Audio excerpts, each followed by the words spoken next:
ଦୁର୍ଯ୍ୟୋଧନ ରାଜା ପଞ୍ଚୁ ପାଣ୍ଡବକୁ ଯୋଉ ଗରେ ଦେଲା ଭରି।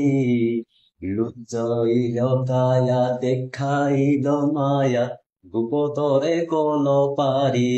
ସତ୍ୟ ଧର୍ମ ମାର୍ଗେ କରୁଣା ସମ୍ବର୍ପେ, ବିପଦକୁ କର କ୍ଷୟ। ଫିଟାଓ କଳଙ୍କ ଭୁଞ୍ଜାଓ ସାତ୍ୟୁକ, ଜଗତରେ ଠାବ ଦିଅ। ଶୁଭ ସକାଳ ପିଲାମାନେ। ପୁଣି ଥରେ ମୋର ଏଇ ଚ୍ୟାନେଲର ମୋର ଏଇ ପରିବାରର ସମସ୍ତ ସଦସ୍ୟ ଓ ଛାତ୍ରଛାତ୍ରୀ ମାନଙ୍କୁ ଅନେକ ଅନେକ ସ୍ୱାଗତ ଓ ଅଭିନନ୍ଦନ।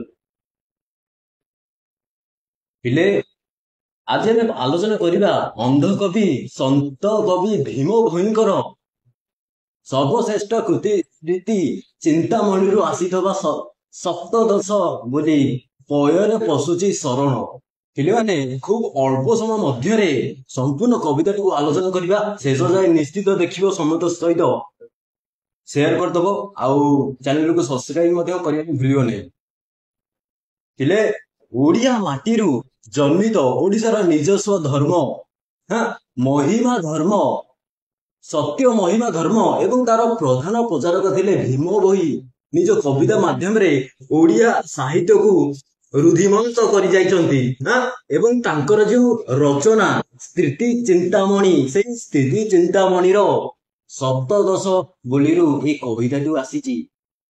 ଆମେ ଦେଖିବା କିଭଳି ଭାବରେ ବିଭିନ୍ନ ପୁରାଣ ଇତିହାସରୁ ଅନେକ ଉଦାହରଣ ଦେଇ କବି କଣ କହିଛନ୍ତି। ନିଜର ପରମ ପ୍ରଭୁ ମହିମା ଗୋସ୍ୱାମୀଙ୍କ ପ୍ରତି ଶରଣାଗତ ହୋଇଛନ୍ତି, ତାଙ୍କ ପାଦ ପଦ୍ମରେ ନିଜକୁ ସମର୍ପିତ କରିଦେଇଛନ୍ତି। କହୁଛନ୍ତି ପୟରେ ପଶୁଛି ଶରଣ। ପୟରେ କହିଲେ ପାଦରେ, ପାଦରେ ପଶୁଛି ଶରଣ। ହେ ପ୍ରଭୁ, ଆପଣଙ୍କ ପୟରେ ପାଦରେ ମୁଁ ଆଜି ସମର୍ପିତ ହେଇଛି। କାହିଁକି ହେଉଛି ଆସ ଆଲୋଚନା କରିବା। ଦେଖ ପିଲେ, ତମ ମାନଙ୍କର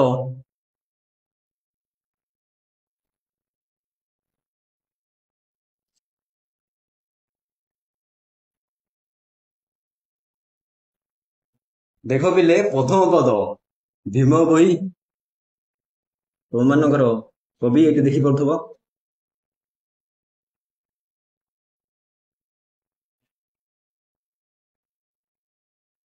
ଭୀମ ଭୋଇ ଲେଖୁଛନ୍ତି, ଦୁର୍ଯ୍ୟୋଧନ ରାଜା ପଞ୍ଚୁ ପାଣ୍ଡବଙ୍କୁ ଯୋଉ ଘରେ ଦେଲା ଭରି। ଲୁଚାଇଲ କାୟା ଦେଖାଇଲ ମାୟା, ଗୁପୁତରେ କଲ ପାରି। ଦୁର୍ଯ୍ୟୋଧନ ରାଜା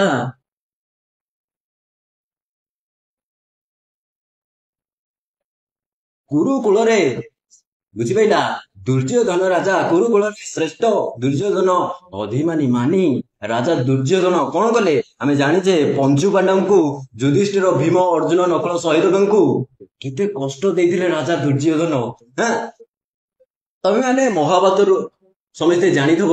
କିନ୍ତୁ ଦିନେ କଣ ହେଇଛି, ଦୁର୍ଯ୍ୟୋଧନ ରାଜା ପଞ୍ଚୁ ପାଣ୍ଡବଙ୍କୁ ମାରିବା ଉଦ୍ଦେଶ୍ୟରେ ଯୋଉ ଘରେ ଭରି ଦେଇଥିଲେ, ଯୋଉ ଘରେ ଭର୍ତ୍ତି କରି ଦେଇଥିଲେ, ଛଳନା ବିଭିନ୍ନ ବାହାନା ଦେଇକି ଦୁର୍ଯ୍ୟୋଧନ ରାଜା ପଞ୍ଚୁ ପାଣ୍ଡବଙ୍କୁ ନେଇକି 5 ଜଣଙ୍କୁ ନେଇକି କୁନ୍ତୀ ମାତାଙ୍କ ସହିତ ଯୋଉ ଘରେ ରଖିଥିଲେ, ଯୋଉ ଘରେ ଅଗ୍ନି ସଂଯୋଗ କଲେ ନିଆଁ ଧରିବ ଏବଂ ସବୁ କିଛି ପୋଡିଯିବ, ସେଇ ଘରେ ଦିନେ ଦୁର୍ଯ୍ୟୋଧନ ରାଜା ନେଇକି ପଞ୍ଚୁ ପାଣ୍ଡବଙ୍କୁ ପୁରାଇଲେ। କିନ୍ତୁ କଣ ହେଲା, ସବୁ ସେଇଥିରେ ସିନା ଜାଣନ୍ତି, ବୁଝିପାରିଲା। ତେଣୁ ଭୀମ ଭୋଇ କହୁଛନ୍ତି ଲୁଚାଇଲ କାୟା, ବୁଝିପାରିଲା, ଲୁଚାଇଲ କାୟା।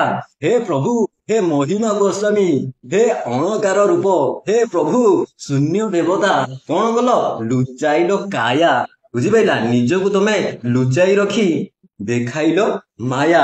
ବୁଝିପାରିଲା, ଦେଖାଇଲ ମାୟା, ତୁମ ମାୟା ଦେଖାଇଲ ଗୁପୁତରେ କଲ ପାରି। ବୁଝିପାରିଲା, ସେମାନଙ୍କୁ ଗୁପ୍ତରେ ପାରି କରିଦେଲ। ଏଇ ଯୋଉ ବଡ ବିପଦ, ଏଇ ଯୋଉ ବିପଦ ସବୁ ପୋଡି ଯାଇଛି, ସବୁ ଜଳି ଯାଇଥାନ୍ତେ, ସେଇ ବିପଦରୁ ଗୁପ୍ତରେ ପାରି କରିଦେଇଥିଲେ। ନିଜକୁ ଦେଖାଇନ, ହେ ଶ୍ରୀକୃଷ୍ଣ ସ୍ୱୟଂ ଆସି ସେମାନଙ୍କୁ ଉଦ୍ଧାର କରି ନେଇଥିଲେ। ଶ୍ରୀକୃଷ୍ଣ ଯଦି କାୟାରେ ଲୁଚେଇଥିଲେ, ନିଜେ ଶୂନ୍ୟରେ ରହିଥିଲେ, ପରନ୍ତୁ ମାୟା ଦେଖେଇ ଗୁପ୍ତରେ ସେମାନଙ୍କୁ ପାର କରିଦେଇଥିଲେ ସେଇ ଜନ୍ତୁ ଗୃହରୁ, ସେଇ ଲକ୍ସା ଗୃହ, ସେଇଠୁ ତାଙ୍କୁ ବାହାର କରିଦିଆଯାଇଥିଲା। ଆମେ ସମସ୍ତେ ଜାଣିଛେ ମହାଭାରତରୁ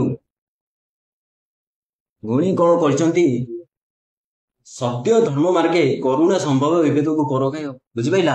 ସତ୍ୟ ଧର୍ମ ମାର୍ଗେ କରୁଣା ସମ୍ଭର୍ବେ ବିପଦକୁ ପରଖାୟ। ଫିଟାଓ କଳଙ୍କ ଭୁଞ୍ଜାଓ ସାତ୍ୱିକ ଜଗତରେ ଠାବ ଦିଅ।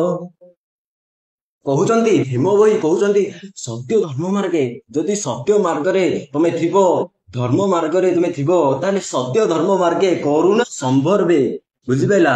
କରୁଣା ସମ୍ଭର୍ବେ, ଆପଣଙ୍କ କରୁଣା ଆସିବ।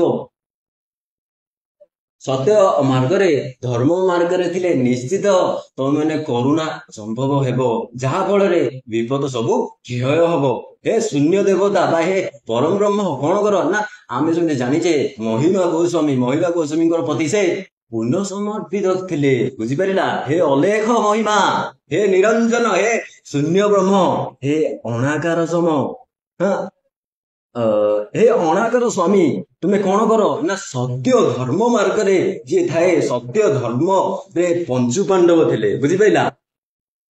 ତେଣୁ ଆପଣ କରୁଣା ସମ୍ଭର୍ବେ ହେଲା, ବା ଆପଣ କରୁଣା ଯଦି ଆମେ କହିବା ମହାସମାହାରରେ ଆପଣଙ୍କର କରୁଣା ସେମାନେ ପାଇଲେ, ତେଣୁ ବିପଦକୁ କର କ୍ଷୟ। ତେଣୁ ସେଇଥିପାଇଁ ସମସ୍ତେ ବିପଦକୁ କ୍ଷୟ କରିଦିଅ। ଯେ ସତ୍ୟ ଧର୍ମ ମାର୍ଗରେ ଥାଏ ଆପଣ ତାଙ୍କର ବିପଦକୁ କ୍ଷୟ କରିଦିଅ। ଆଉ କଣ କର ନା ଫିଟାଓ କଳଙ୍କ ଭୁଞ୍ଜାଓ ସାତ୍ୱିକ ଜଗତରେ ଠାବ ଦିଅ। ବୁଝିପାରିଲା? ଯେ ସତ୍ୟ ଧର୍ମ ମାର୍ଗରେ ଥାଏ ଆପଣ ତାଙ୍କର ବିପଦକୁ କ୍ଷୟ କରିଦିଅ। ଆଉ କଣ କର? ଫିଟାଓ କଳଙ୍କ ଭୁଞ୍ଜାଓ ସାତ୍ୱିକ ଜଗତରେ ଠାବ ଦିଅ। ସବୁ କଳଙ୍କ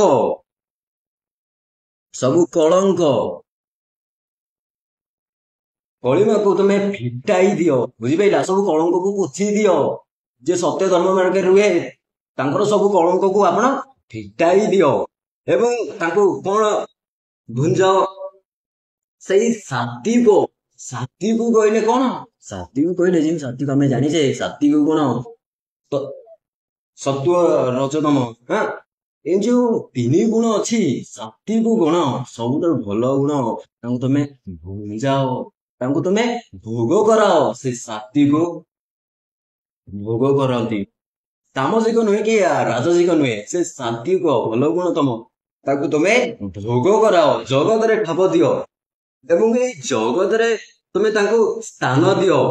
ଦେଖ ପିଲେ କେତେ ସୁନ୍ଦର କଥା କହୁଛନ୍ତି ଭୀମ ଭୋଇ, ନିଜର ସ୍ମୃତି ଚିନ୍ତାମଣିର ସପ୍ତଦଶା ବହିରେ। ଏବଂ ତାପରେ କଣ ହେଇଛି ତମେ ମାନେ ପରବର୍ତ୍ତୀ ଭିଡିଓରେ ଆଲୋଚନା କରିବା।